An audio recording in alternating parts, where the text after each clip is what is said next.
Hello everyone. In today's episode, we pick up where we left off last with the Inca Empire.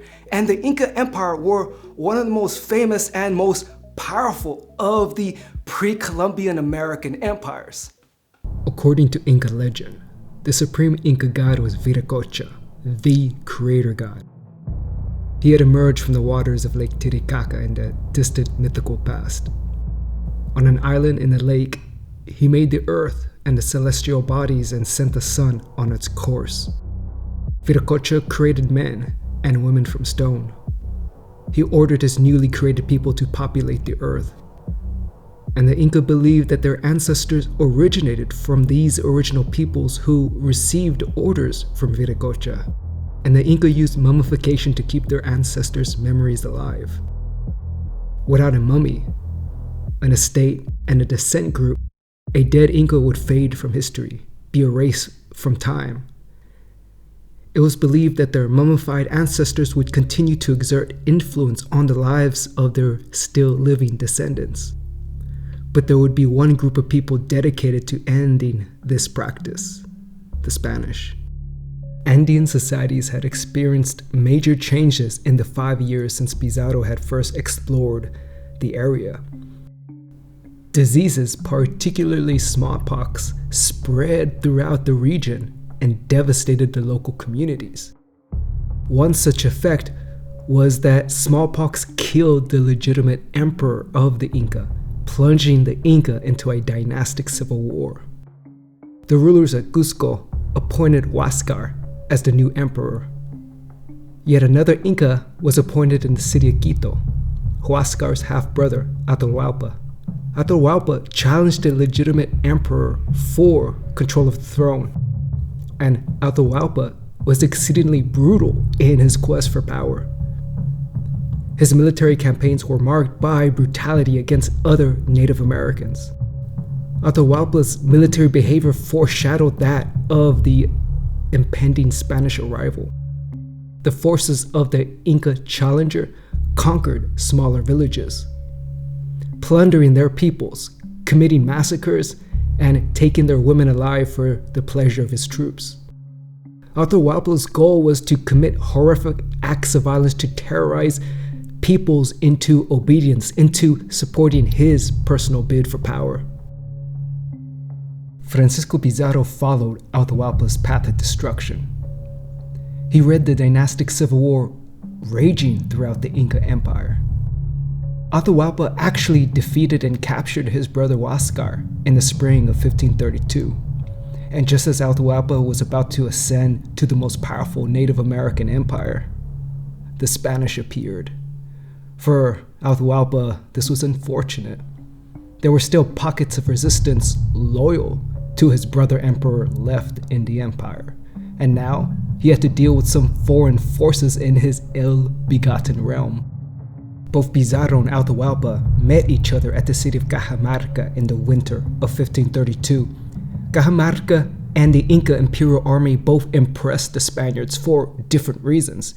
The magnitude and sophistication of the Inca was something to behold, but moreover, the Spanish were severely outnumbered by a strong contingent of an Inca imperial force. As Atahualpa's troops poured into the plaza of Cajamarca, they found no Spaniards but rather a single man, the Dominican friar Vicente de Valverde. Valverde produced a book of prayer and began to read from it. Annoyed, Atahualpa demanded to hold the book, looked at it briefly, and then flung it to the ground. Since this was about as good a moment as any, Pizarro gave the order to attack. Shouting the name of their patron saint Santiago, they fired into the Inca positions. The Spanish troops emerged from their hiding places and ambushed Atahualpa's forces.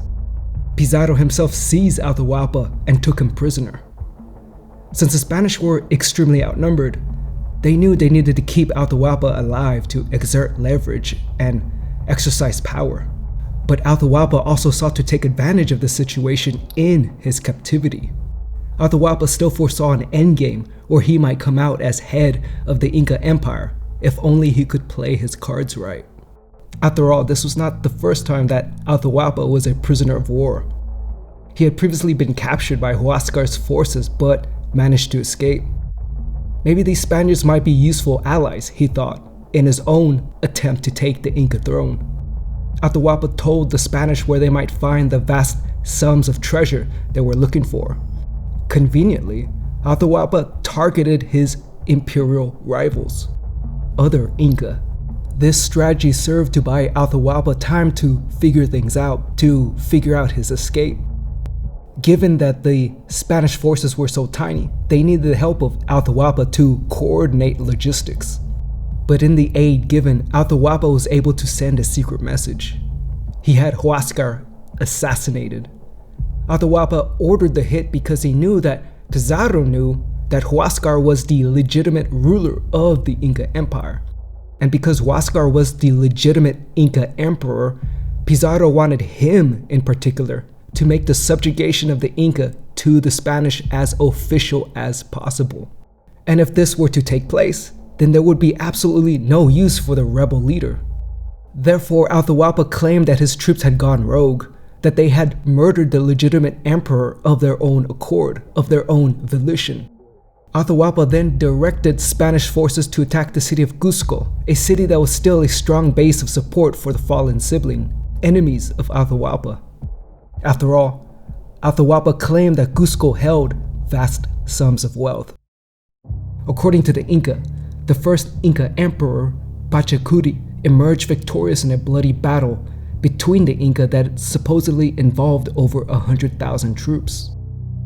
Like the intervention of Santiago for the Spanish, Pachacuti emerged victorious because of his patron god, Inti, the Inca sun god.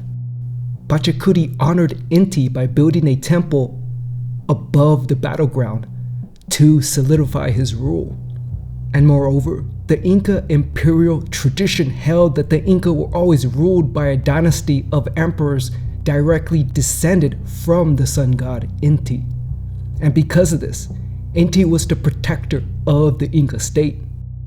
Thus, when the Inca worshipped Inti, they also worshipped the emperor. And when the Inca praised the emperor, they also praised their sun god, Inti. But the Spanish paid no heed toward Inti. They approached the sun god's temple, Coricancha, and the Spanish pillaged this temple of Inti, for it was also a temple gilded with gold. The Inca looked on helplessly as the Spanish desecrated one of the most holy sites throughout their entire empire. Atahualpa continued to use the Spanish desire for wealth to attack and weaken his rivals, other Native American leaders of the Andes who might pose a threat to his rule. One of these places was the sacred pyramid at Pachacamac. Atahualpa told the Spanish that there the natives worshipped a demon. Inca traveled far and wide to the holy site of Pachacamac, hoping to receive guidance from the oracles there. After all, Pachacamac was a creator god, a two-faced deity who had the power to create and sustain human life, along with ensuring the verdant growth of crops. But on the other hand, he could also evoke disease, death, earthquakes, and floods. Everything in the world lied in Pachacamac's hands. And indeed, so sacred was the site that it was customary for Inca pilgrims to fast for 20 days to even begin ascending the pyramid steps. But the Spanish didn't give a shit. They pushed aside all resistance and plundered the sacred temple. Eventually, other Inca realized that Atahualpa and Pizarro were coordinating their attacks on those opposed to Atahualpa's rule. Atahualpa's remaining Inca enemies began to build their own alliances with the Spanish conquistadors. After all, if Pizarro let Atahualpa free, these Inca would lose out. They could expect brutality and repression from the illegitimate Inca rebel. Apparently, disgruntled Inca warned the Spanish that Atahualpa sent a secret message ordering the raising of 1,000 Inca troops to march on Pizarro's base of operations and slaughter all the Spanish. For the Spanish, this was absolutely terrifying news. After all, they were outnumbered severely by indigenous forces. And in order to nip this threat in the bud, Spanish leaders decided to execute the brother rebel. They gave Atahualpa a choice to be burned to death or to be choked to death. Atahualpa chose to be choked because burning would mean that his body was destroyed, and if his body was destroyed, he could not be mummified, and therefore could not live on after his death in perpetuity. Atahualpa converted to Christianity and the Spanish executed him. By the end of 1533, the conquerors of the Inca began returning to Spain. Amongst them was Pizarro, who arrived with irreplaceable Inca cultural artifacts made out of gold and silver. These were paraded throughout the city as war trophies. They were then melted down and added to the Spanish treasury. Art, history, and culture forever destroyed turned into profits and numbers. Pizarro used the ill-begotten blood money to create the Palacio de la Conquista, or the Palace of Conquest, a building which stands to this very day in his home of Trujillo, Spain. As more ships arrived from Peru, the wealth of the Inca began to circulate like wildfire. As a result, in 1534, Spanish forces began pouring into Peru. Not only the European white Christian Spaniards attracted to stories of gold and silver, but also Indian conquistadors. The Spanish forces also could count amongst themselves Mexica troops and also Maya troops. With Inca allies, the forces of the late Huáscar, along with the Mexica, Maya, and European Spanish troops, the Spanish resumed their conquest of South America. And just like the War of the Two Brothers, greed would eventually lead to the downfall of Pizarro. For there began to emerge tension between Pizarro and another conquistador, Diego de Almagro. Diego de Almagro did not believe he received a fair share of the plunder, that Pizarro was hogging all the money, fame, and honor that was owed to the other conquistadors. Nonetheless, Almagro led an expedition into modern-day Chile with Inca auxiliaries hoping to find enough wealth to satiate his desires. This was a coalition of about 600 Spanish troops and 1,000 Inca soldiers under the command of the Inca commander, Paullu. Paullu was the half-brother of both Atahualpa and Huáscar. Both Almagro and Paullu sought to benefit from the expedition. While Almagro was looking for gold and glory, Paullu headed a powerful Inca fighting force. He intended to create his own kingdom for Charles V. Such a kingdom would hopefully allow Paullu to exercise a great deal of freedom and autonomy, though at the price of subservience to the Spanish crown. Almagro's expedition left a path of death, destruction, war, and enslavement behind, and all for nothing. Many of Almagro's men died to fierce Native American resistance and in attempting to cross the world's driest desert, the Atacama Desert. When Almagro limped back into Cuzco with his depleted forces, what he saw surprised him. Another challenger in the struggle for the Inca throne. Manco was the puppet ruler the Spanish installed when they claimed victory over the Inca throne. But he did not intend to serve Spain's interests.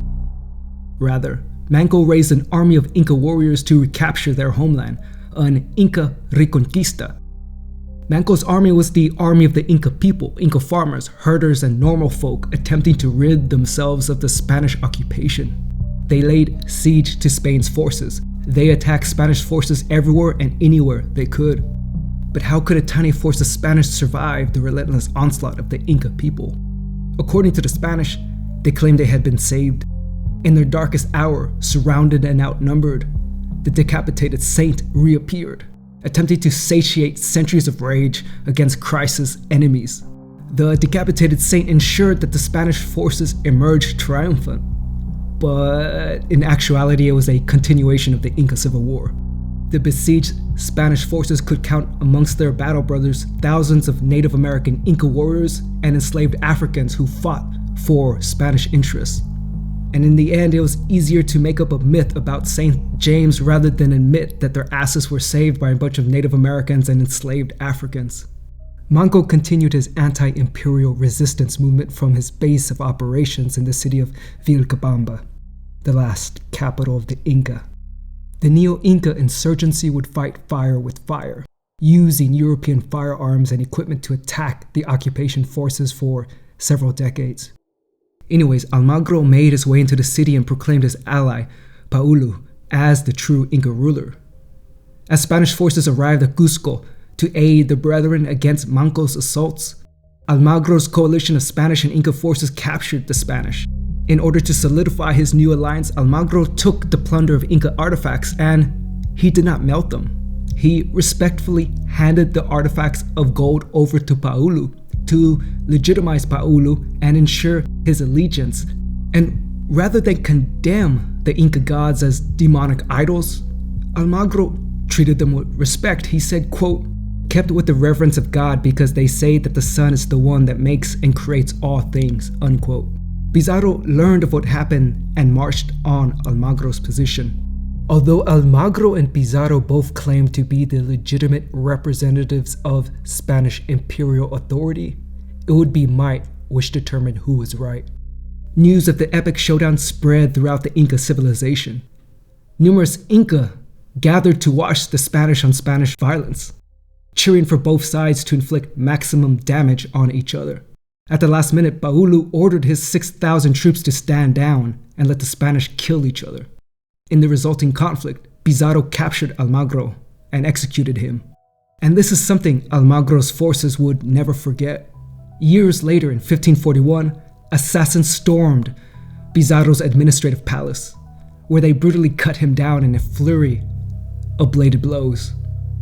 In a twist of poetic justice, the assassins then plundered and looted Pizarro's house. They went into Central Plaza and shouted, quote, "The tyrant is dead, long live the king," unquote. The assassins rallied behind Diego de Almagro II, the mestizo son of Diego de Almagro, who went into Chile. The son was proclaimed the governor of Peru before Spanish imperial forces eventually regained control. In the end, out of all the challengers for the Inca throne, it would be Spain that inherited and ruled over the remains of the most powerful pre-European American empire, the Inca. Hey guys, I hope you enjoyed today's episode and I hope to see you guys again real soon.